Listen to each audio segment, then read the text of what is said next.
यह fatal diversion से भी ज्यादा रोमांचक फिल्म है, जहां आदिम जंगल में मानवभक्षी आदिवासी पर्यटकों का शिकार करते हैं। उनके तरीके क्रूर हैं और जो कोई भी इस जमीन पर कदम रखता है वह मानवभक्षियों के बर्तन में खाना बन जाता है।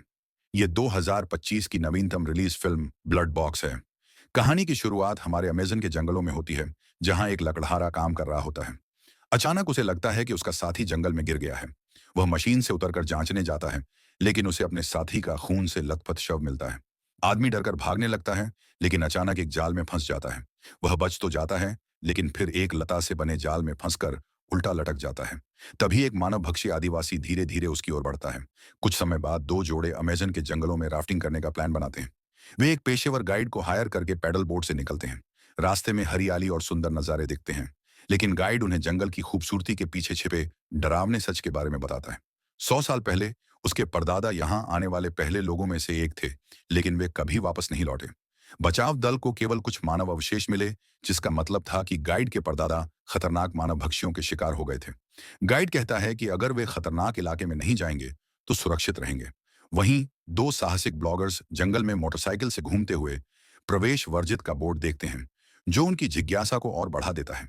वे अपने फैंस को लाइव बताते हैं कि वे इस इलाके को एक्सप्लोर करेंगे और फिर मोटरसाइकिल को तेजी से आगे बढ़ाते हैं। अचानक लड़की गिर जाती है और लड़का भी किसी चीज से टकराकर गिरता है। जब लड़की उठकर देखती है तो पाती है कि उसका बॉयफ्रेंड का सिर धड़ से अलग हो चुका है। यह हवा में बंधे तारों से कट गया है। अगर वह नहीं गिरता तो उसका भी यही हाल होता। वह मोटरसाइकिल छोड़कर जंगल में भागने लगती है। काफी देर भागने के बाद उसे एक गुफा दिखती है, जहां वह छुप जाती है। वह फोन से पुलिस को कॉल करने की कोशिश करती है, लेकिन नेटवर्क नहीं मिलता। घबराई हुई वह अपने पीछे मानव भक्षी को नहीं देख पाती। खतरा महसूस करते हुए वह अपना आखिरी वीडियो मैसेज बनाती है। तभी उसके बॉयफ्रेंड का कटा हुआ सिर उसके पास लुढ़क आता है। शाम होते ही मानव भक्षी मशालें जलाकर अपने शिकार को लेकर घर लौटते हैं। वहीं दूसरे समूह वाले सुरक्षित जगह पर आग जलाकर रात गुजारने की तैयारी करते हैं। गाइड उन्हें एक कहानी सुनाता है। कुछ दिन पहले एक लकड़हारा मानव भक्षियों के इलाके के पास पेड़ काट रहा था, जिसे पकड़ लिया गया। शिकार के भागने से रोकने के लिए मानव भक्षियों ने उसके पैरों की नसें काट दी और फिर उसे जवानों के शिकार अभ्यास के लिए छोड़ दिया। लकड़हारा लंगड़ाता हुआ नदी तक पहुंचा, लेकिन अंत में उसे पकड़ लिया गया। कबीले के पास फ्रिज नहीं था, इसलिए वे जीवित शिकार के अंग काट कर खाते थे और बाकी बचे हिस्से को अगली बार के लिए बंद कर देते थे। सबको लगता है कि गाइड डरावनी कहानी सुना रहा है, इसलिए कोई विश्वास नहीं करता और वे झूलने वाले बिस्तरों पर सो जाते हैं। रात में टॉयलेट से लौट रही जेसी का मुंह अचानक किसी ने दबा दिया। वह माया के पति एलन होता है। जेसी उसका मजाक उड़ाती है कि तुम्हारी पत्नी पास में सो रही है और तुम अपने दोस्त की गर्लफ्रेंड को छेड़ रहे हो। एलन कबूल करता है कि यह ट्रिप उसने अपने असली इरादे बताने के लिए प्लान की थी। वह और रिकी एक साथ बिजनेस पार्टनर थे, लेकिन अब माया के पिता रिटायर होने वाले हैं और कंपनी को हीरा चाहिए। एलन रिकी की कंपनी छोड़कर माया के पिता की कंपनी में काम करना चाहता है, ताकि बड़ा धंधा संभाल सके। साथ ही वह रिकी की गर्लफ्रेंड जेसी के साथ भी चक्कर चलाना चाहता है। जेसी यह सुनकर गुस्से में जंगल की ओर चली जाती है। उनकी यह बातचीत रिकी और माया भी सुन लेते हैं, जो अभी तक सोए नहीं थे, लेकिन दोनों ही इस पर कोई प्रतिक्रिया नहीं देते। अगले दिन रिकी गायब हो जाता है और एक पैडल बोट भी कम मिलती है। सब मिलकर नदी के नीचे की ओर उसे ढूंढने निकलते हैं। काफी देर बाद उन्हें रिकी की बोट तो मिल जाती है, लेकिन उसका फोन गायब होता है। रिकी को ढूंढने के लिए उन्हें जंगल के गहरे हिस्से में जाना पड़ता है, लेकिन गाइड वहां जाने से मना कर देता है। वह कहता है कि वह इलाका मानव भक्षियों का है। एलन कहता है कि जान बचाने की बात है, नियमों की नहीं, लेकिन गाइड जवाब देता है, जब से मेरे दादा की मौत हुई मैंने कसम खाई है कि मैं उस इलाके में कदम नहीं रखूंगा। बाकी लोग खुद ही अंदर जाते हैं और गाइड उन्हें 1 घंटे का समय देता है। अगर वे वापस नहीं आए तो वह अकेले चला जाएगा। 3 लोग जंगल में रिकी को ढूंढते हैं, जबकि गाइड को लगता है कि आसपास कोई है। वह डर जाता है और खुद ही जंगल में जाता है। वहां उसे एक खुली जगह मिलती है, जहां पीड़ितों के कपड़े और गहने लटके हुए हैं, यहां तक कि उसके दादा की टोपी भी। हैरान गाइड को पीछे से एक मानव भक्षी का पता नहीं चलता, जो उसे देख रहा होता है। गाइड उसे देखते ही भाग खड़ा होता है और नदी किनारे पहुंचकर बोट में बैठ जाता है, लेकिन मानव भक्षी का कोई पता नहीं होता।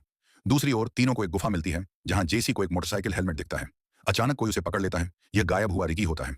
वह बताता है कि उसे रात में पेट दर्द हुआ था, इसलिए वह बाहर आया था। हालांकि उसकी बात में कई गड़बड़ियां हैं, लेकिन चारों सुरक्षित होते हैं और बोट की ओर लौटने लगते हैं।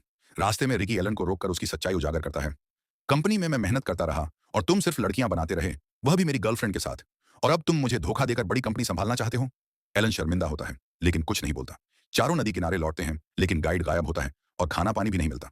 वे सोचते हैं कि गाइड ने उन्हें छोड़ दिया, लेकिन तभी उन्हें खून से सनी गाइड की बोट दिखती है। उन्हें एहसास होता है कि गाइड को कुछ हो गया है। आसपास ढूंढते हुए उन्हें एक बर्तन में उबलता हुआ मांस दिखता है। जिसे करीब जाकर देखती है तो पाती है कि उसमें गाइड का चेहरा तैर रहा है। बाकी लोग डरकर भागने लगते हैं और बोट में बैठ जाते हैं, लेकिन मानव भक्षी उन पर हमला कर देते हैं। एक गिरे हुए पेड़ के कारण बोट रुक जाती है और चारों उसे धक्का देने लगते हैं। तभी एक मानव भक्षी एलन पर टूट पड़ता है। रिकी उसकी मदद करता है और जेसी एक पत्थर उठाकर मानव भक्षी के सिर पर मारती है। मानवभक्षी पानी में गिर जाता है, लेकिन दूसरा आकर एलन पर हमला करता है। एलन उसे चाकू मारता है, लेकिन बोट बह चुकी होती है। वे किनारे पर भागते हैं और तभी दूर खड़ा एक मानवभक्षी अपने मरे हुए साथी का दिल निकालकर खाने लगता है। एलन रिकी को दोष देता है, अगर तुम रात में नहीं भागते तो यह सब नहीं होता। दोनों में झगड़ा होता है। बोट झरने से नीचे गिर चुकी होती है और रात होने तक वे उसे नहीं ढूंढ पाते। वे बारी बारी से आराम करते हैं और रिकी पहरा देता है। माया उसे दिलासा देती है कि वे बच निकलेंगे। रिकी उसे बताता है, मेरी गर्लफ्रेंड जैसी प्रेग्नेंट है, लेकिन मैं पिता नहीं बन सकता। शायद यह तुम्हारे पति का बच्चा है, फिर भी मैं उसे पालूंगा। रात में एलन की पहरेदारी की बारी आती है। मच्छरों से बचने के लिए वह कीचड़ में लिपट जाता है और तभी एक मानवभक्षी हमला करता है। एलन उस पर छिपकर हमला करता है, लेकिन पकड़ा जाता है। दोनों में मुकाबला होता है और एलन बेहोश हो जाता है। मानवभक्षी उसे उठाने ही वाला होता है कि रिकी पीछे से आकर उसकी गर्दन दबोचता है। मानवभक्षी रिकी की बांह का मांस काटकर भाग जाता है और बेहोश एलन कीचड़ में फिसलता रहता है। उसे सपना आता है कि जेसी और माया दोनों उसे गले लगा रही हैं और जेसी उसकी संतान को जन्म देने वाली है। जब एलन होश में आता है तो वह एक हथियार उठाकर जंगल में जाता है, जहां उसे मानवभक्षियों द्वारा पकड़े गए रिकी मिलते हैं। वह उसे बचा सकता था, लेकिन अपने सपने को सच करने के लिए वह सिर्फ इतना कहकर चला जाता है, मैं माया और जेसी को बचा लूंगा। अंत में रिकी के पैर काट दिए जाते हैं और वह लंगड़ाता हुआ भागने की कोशिश करता है, लेकिन मानवभक्षी बच्चे उसे पकड़ लेते हैं। एक बच्चा उसे धक्का देकर तेज। एलेक्स का शरीर जर्जर हो चुका था। उसकी बांह से खून बह रहा था, लेकिन वह अभी भी माया और जेसी को बचाने के लिए लड़ रहा था। जंगल की घनी हरियाली के पीछे से दर्जनों मानवभक्षियों की चमकती आंखें दिख रही थीं। माया ने घायल जेसी को सहारा देते हुए कहा कि उन्हें वहां से निकलना होगा। एलेक्स ने अपनी आखिरी ताकत जुटाई और एक योजना बनाई। उसने अपना मोबाइल फोन रिकॉर्डिंग मोड में चालू कर पेड़ पर लटका दिया और जब एक मानवभक्षी उसे उठाने आया तो एलेक्स ने उस पर हमला कर दिया। भीषण संघर्ष के बाद जब मानवभक्षी ने एलेक्स को पेड़ से बांध दिया तो उसे रिकी की याद आई, अपने उस दोस्त की जिसे उसने धोखा दिया था। एलेक्स ने खुद को छुड़ाकर मानवभक्षी का सिर धड़ से अलग कर दिया, लेकिन तभी हजारों मानवभक्षी उनकी ओर बढ़ने लगे। एलेक्स ने जेसी और माया को नाव तक पहुंचाया और खुद पीछे रहकर उन्हें रोका। अंत तक लड़ता रहा। जेसी और माया ने आखिरी बार पीछे मुड़कर देखा तो एलेक्स मानवभक्षियों के घेरे में मुस्कुरा रहा था। 3 दिन भटकने के बाद दोनों लड़कियां एक सड़क तक पहुंची और ट्रक रोककर बच निकलने में सफल रहीं। लेकिन अस्पताल पहुंचने पर पता चला कि जेसी के गर्भ में एलेक्स का बच्चा था और माया ने अपने पति की गद्दारी का बदला ले लिया था। सरकार ने उस जंगल को निषिद्ध क्षेत्र घोषित कर दिया, पर वे मानवभक्षी अभी भी वहीं हैं। क्या आप उनका सामना करने को तैयार हैं? अगर कहानी पसंद आई हो तो लाइक करें, शेयर करें और चैनल को सब्सक्राइब जरूर करें।